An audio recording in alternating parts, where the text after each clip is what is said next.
Hey guys, welcome back to my Wolfed Out Skyrim series. I am Roarin the Werewolf, and in this little bonus video, I am on a search for a new vampire family. Much like I did with my Wolfpack video, which is, my most popular video on my channel. I'm going to do a vampire one and maybe a mage one. Maybe. So, I'm on the search to look for members of my new vampire family that I can share with Zaliena, just like Elia and the Wolfpack. And the first character on my list, we happen to see her in the last episode, is Yola. I believe that's how it's pronounced. She resides here in Reachcliff Cave. Let's take a look on the map. Now there's two entrances, one which is the first one, which is right here, and then the secret entrance, which is right here, the one that I assume that she uses with the other people that are cannibals in Markarth. Now, she is basically the perfect character personality-wise for a vampire family, excluding the fact that she actually, she eats dead people. Let's have her drink live people, Have her become our first vampire family member. Now, I was debating whether to call it a coven or a nest or something weird like that, but it seems like family seems to be more suited as a group of vampires. Yeah. Let's take her away from this awful, awful place. It's an honor to see you, the keeper of Namira's ring. Yeah, don't worry about that. Follow me. I am in need of your help. Lead the way. Now,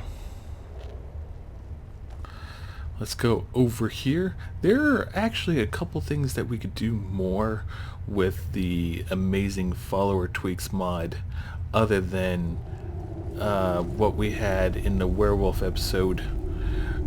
There are a couple little added special things for a vampire or a vampire lord. Let's actually go outside and do this and show you.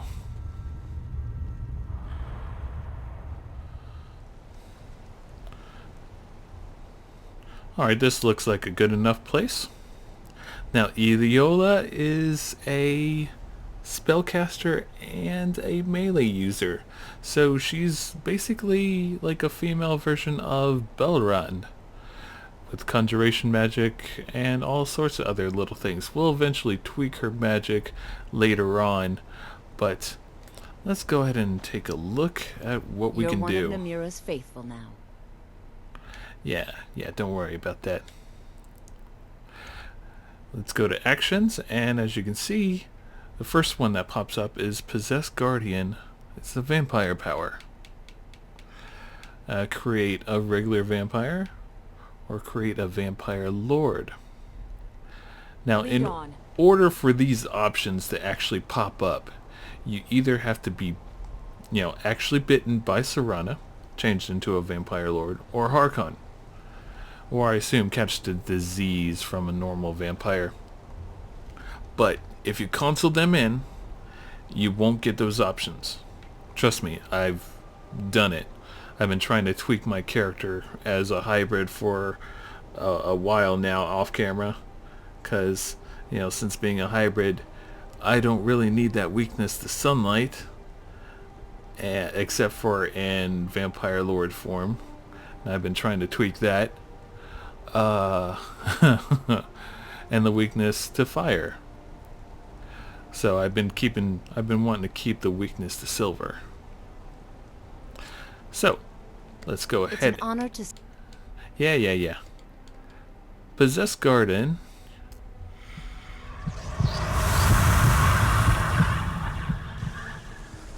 is me taking control of Yola on a personal level. I can attack with her, but I don't think I could use her abilities, her actual magic abilities, because the menu doesn't pop up.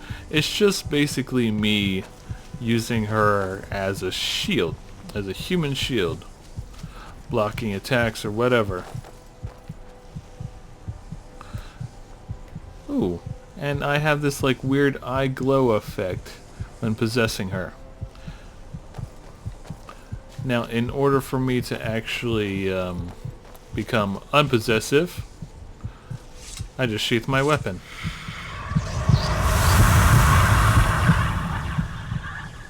Let's get out of here. Somehow or another I got stuck right there.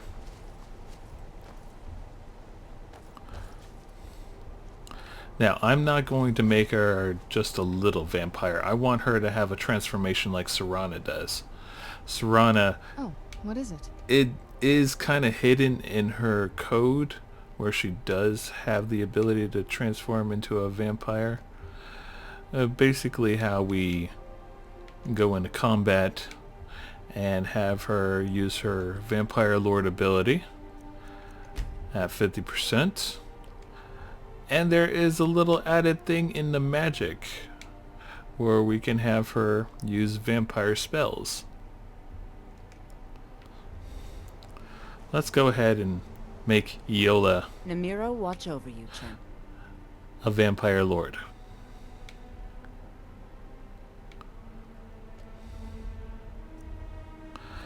This will convey the full powers of a Vampire Lord to your follower. This is a permanent change. Vampire Lord followers gain additional combat options, and while in Vampire Lord form, your follower cannot ride horses. Vampire Lord followers are not eligible to become werewolves.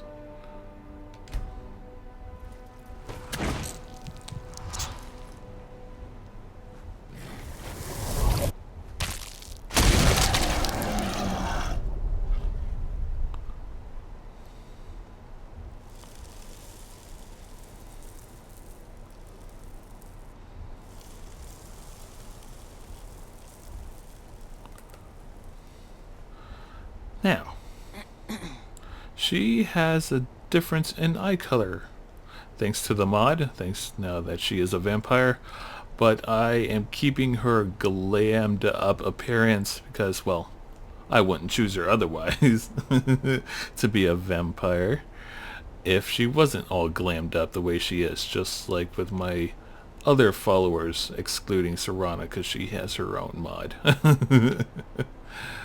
Now, I have 3 other candidates in mind to become part of my vampire family, and let's go ahead and check them out.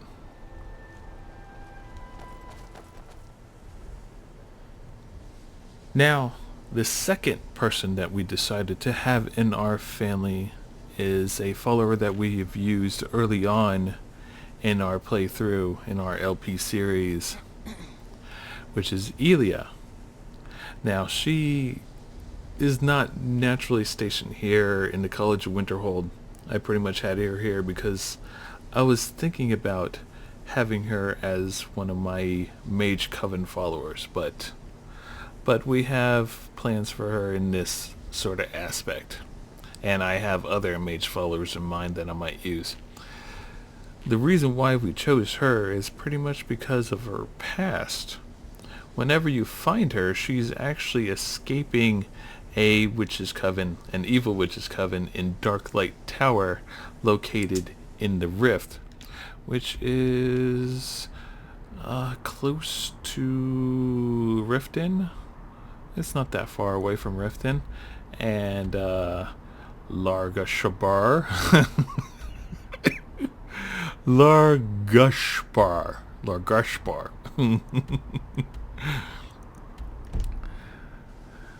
Now, she's trying to escape because she was set on a task to find an innocent in order to be sacrificed, all for a ritual to turn her mother into a Hagraven. And that's not what Elia wanted. Elia didn't want a Hagraven for a mother. But her mother wouldn't listen, so the only way to deal with her is to kill her. Now that quest, that episode is somewhere located in my LP series. Somewhere around there. So she is going to be my second member of my vampire family with Zaliena. Now, let's go set on a task to find some other family members. Now we are here in Rorikstead in order to find the third member of our vampire family. He's kind of a new character, as in, well, new into combat. So I would assume his survival skills are yet to be desired. And what better yet to make him a vampire follower, as in to give him the ability to live through anything. Let's go. He should be in the pub right in here.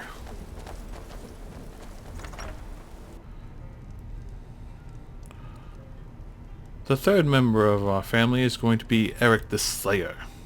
Originally, he was Erik, a farmer here in Rorikstead, with his father working the pub. Now he wants to be a mercenary. And in order for him to become a mercenary and a follower, you have to convince his father otherwise, because his father wants him to grow up to be a farmer. And that is not the case. Erik wants to go on adventures and slay monsters and sleep with women, more than likely.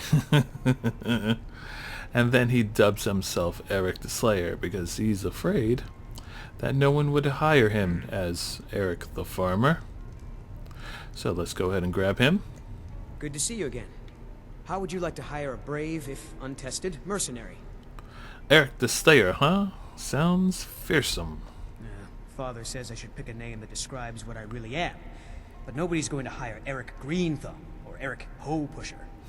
No, I need a name that will put some fear in the hearts of my enemies. When I have some enemies, that is. Well, you're hired. Lead the way. And here is our third.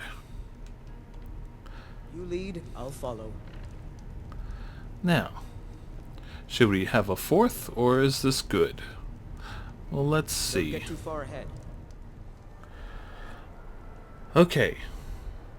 Now I decided to have a fourth vampire follower. As you can see, it is this red guard right beside me. Now, I had a difficult choice whether or not if I wanted a fourth vampire or not. Mainly because of the fact because I don't have any more, well, I don't almost any more good looking male characters to choose from. So I was either going to use this guy as one of my two followers for the Brotherhood, the Dark Brotherhood, or something else, because I know I was definitely want him just because of his outfit, because you can't really get that outfit in the game naturally, and I have yet to see if there's an actual set in one of my armor mods or anything like that. But this guy, Ashtar, I believe his name is called, yeah, Ashtar. You can get him one of two ways. The first way is to do his quest. One of the prisoners escaped the prison while he was on shift, and he needs you to go kill him and kill the prisoner. It's usually in Broken Ore Grotto to the north of Solitude. Now, this is one of the quests that ends up getting bugged with Anne's quest that is from my wolf pack. So, the second way to get this follower is either drop a piece of armor on the ground right in front of him, because he will eventually, well, want to pick it up. And if you say yes, you can go ahead and grab it from him. And then you can have him as their follower. So yes, here is my fourth family member from my vampire clan. Somebody who can train Erik the Slayer in a little bit better of combat. Now, I'm going to find outfits suited for a clan of vampires and weapons and get them all situated like I have done before with my werewolf followers. See you in a bit. And here we are, back in Whiterun. I have my 4 followers all decked out into their specific armors. Now, I had quite the difficulty picking out the armors. One of them is brand new. I just downloaded it. It's you'll see it in a bit.